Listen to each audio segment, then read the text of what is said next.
చంద్రబాబు నాయుడు గారి కేసులతో ఆయన స్కిల్ డెవలప్మెంట్ స్కామ్‌లో అరెస్ట్ అయ్యి 52 రోజుల పాటు రాజమండ్రి సెంట్రల్ జైల్‌లో రిమాండ్‌లో ఉన్నారు. మరికొన్ని కేసులు కూడా తన మీద నమోదు కాబడ్డాయి. బట్ వాటిలో అయితే ఏం అరెస్ట్ కాలేదు. అయితే చంద్రబాబు నాయుడు గారి కేసుల చుట్టూ దానికి ఎవరెవరికైతే సంబంధం ఉందో వాళ్ళ సంగతి ఖచ్చితంగా తేలుస్తాము అని చెప్పి డైరెక్ట్‌గా, ఇండైరెక్ట్‌గా ఫస్ట్ నుంచి కూడా రెడ్ బుక్‌లో రాసుకున్నామని చెప్పి వార్నింగ్లు ఇచ్చుకుంటూ వస్తూ ఉన్నారు. కోర్స్ చంద్రబాబు గారు సీఎం అయిన తర్వాత చాలామంది ఐఏఎస్లకు, ఐపీఎస్లకు పోస్టింగ్లు లేవు, వాళ్ళని పక్కన పెట్టేశారు. వాళ్ళ మీద కూడా వాళ్ళ టార్గెట్గా కూడా చాలా తతంగం నడుస్తుంది. కళ్ళ ముందు కనిపించేది, ఇది దాచిపెట్టేది ఏమీ లేదు. అండ్ తాజాగా at any time Chandrababu Naidu గారి అరెస్టు, దాని చుట్టూ ఉన్న పరిణామాలు ఏవైతే ఉంటాయో దాని మీద ఒక సమగ్ర విచారణ జరిపించడం ద్వారా దానితో లింక్ అయి ఉన్నటువంటి ప్రతి ఒక్కరిని కూడా టార్గెట్ చేసే దిశగా అడుగులు వేగంగా పడుతూ ఉన్నట్లు అనిపిస్తూ ఉంది. తెలుగుదేశం పార్టీ పత్రికలు, ఆ టీవీ ఛానళ్ళు, కొందరు ఎమ్మెల్యేల మాటలు చూసిన తాజాగా నెల్లూరు రూరల్ ఎమ్మెల్యే కోటంరెడ్డి శ్రీధర్ రెడ్డి గారు హోంశాఖ మంత్రి వంగలపూడి అనిత గారికి లేఖ రాశారు.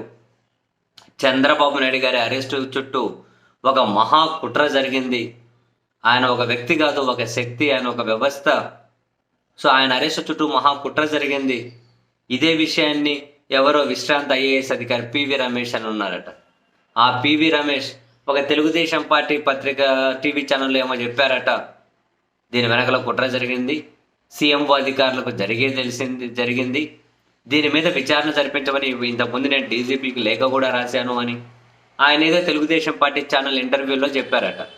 సో ఆ పివి రమేష్ ఇంతకుముందు డీజీపీకి లేఖ రాసి ఉన్నారు కాబట్టి చంద్రబాబు అరెస్టు చుట్టూ విచారణ జరిపించమని. సో ఆ లేఖను బేస్ చేసుకొని ఒక సమగ్ర విచారణ జరిపించండి, చంద్రబాబు అరెస్టు చుట్టూ కుట్ర చేసిన వాళ్ళను శిక్షించే విధంగా అని చెప్పి కోటంరెడ్డి శ్రీధర్ రెడ్డి గారు హోంశాఖ మంత్రికి లేఖ రాశారు. ఇదంతా ఒక పద్ధతిగా జరుగుతూ పోతుంది. నెక్స్ట్ ఇంకా దీని చుట్టూ విచారణ జరగడం గ్యారంటీ. అండ్ చంద్రబాబు గారి కేసుల చుట్టూ ఎవరెవరైతే దానికి సంబంధం ఉండి ఉన్నారో తన మీద కేసులు పెట్టడం, వాళ్ళందరి మీద కూడా వాళ్ళందరినీగానే కార్నర్ చేసేది ఇదంతా గ్యారంటీ. ఇంకా తెలుగుదేశం పార్టీ పత్రికలు, టీవీ ఛానళ్ళు, తెలుగుదేశం పార్టీని బాగా అభిమానించి ఇట్లా విశ్రాంత ఐఏఎస్లు, వాళ్ళు వీళ్ళు ఇప్పుడు ఎమ్మెల్యేలు లేఖలు రాసి విచారణ గుర్తు రకరకాలు చేస్తున్నారంటే చేయకుండా ఉండరు. సో దట్ అలా కేసుతో సంబంధం ఉన్న వాళ్ళని టార్గెట్ చేయడమే కాకుండా ఇదంతా కుట్ర కాబట్టి ఈ కేసులు నిలబడవు, ఈ కేసులు కొట్టేయాలి, ఈ కేసులు వెనక్కి తీసుకుంటున్నామని నెక్స్ట్ ఇంకా కోర్టుకి వెళ్తారు.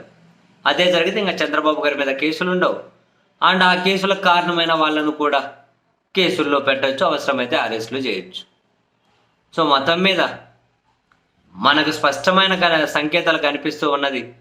నెక్స్ట్ చంద్రబాబు గారి అధికారంలో ఉన్నన్నాళ్ళు అదిగో ఇలా మొత్తం అంతా కనుక కేసులు, అరెస్టులు, నిర్బంధాలు ఇదే టార్గెట్గా అయితే ఒకవైపు వీళ్ళ పాలన సాగబోతుంది. ఇదైతే స్పష్టంగా కళ్ళ ముందు కనిపిస్తూ ఉంది. వరుస పెట్టి ఈ ఎమ్మెల్యే, ఆ ఎమ్మెల్యే, మాజీ మంత్రి, ఆ అధికారి, ఈ అధికారి, ఐఏఎస్, ఐపీఎస్, సీఎం, వల్ల లాస్ట్కు జగన్. ఇది ఒక కంటిన్యూస్ ప్రాసెస్ జరుగుతూ పోతూ ఉంటుంది. జనాలు సినిమా చూస్తూ ఉండాలంతే.